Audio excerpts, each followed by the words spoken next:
Good morning, children. This is Swati, Faculty of Social Studies in DAV Louis Vika Bharati Vidya Mandir. I would like to start first lesson reading and analysis of maps. Now, let us look at the topic Mercator projection. See the given picture. In the 16th century, Gerardus Mercator in the year of 1512 to 1594, known as the Dutch cartography, carried out proper work on maps. His projection on maps is called Mercator projection. The maps which we use today are based on this projection.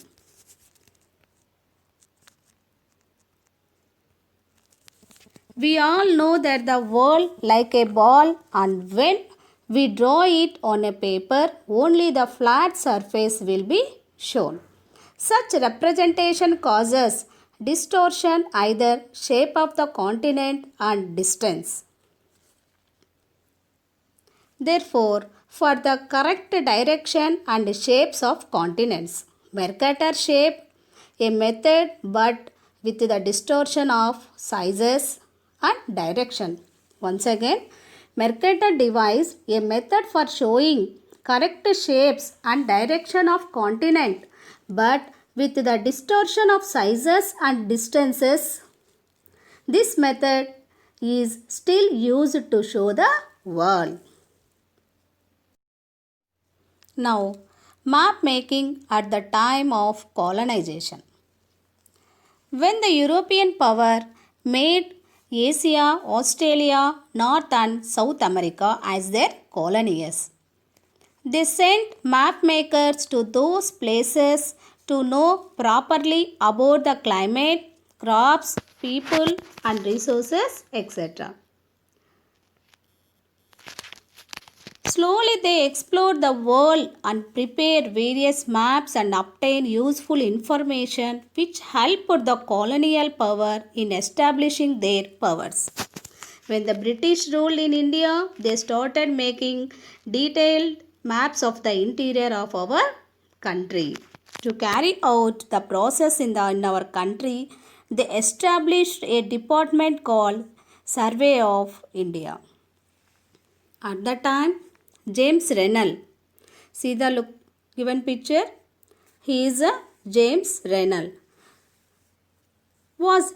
James Rennell was appointed as the Survey General. He prepared one of the first survey-based maps of India.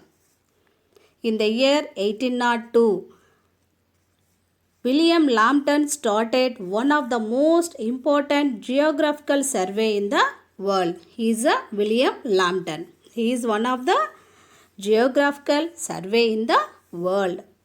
The survey started from Chennai in the south and ended in the Himalayas. Look at that circle picture.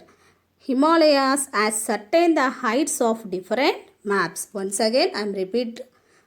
The survey started from Chennai.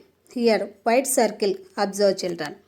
The survey started from Chennai in the south and ended in the Himalayas to ascertain the height of different places. Sir George Everest concluded the survey and recognized that Mount Everest is the highest peak in the world.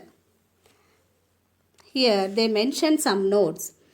The highest peak of Everest was named Sir George Everest as he was the first person to measure its height, and the map making was also in great demand at the time of wars. Maps were widely used during the first two world wars. The armies and the air forces used many detailed maps and maintained them secretly. This is about the map at the time of the colonization. Thank you, children.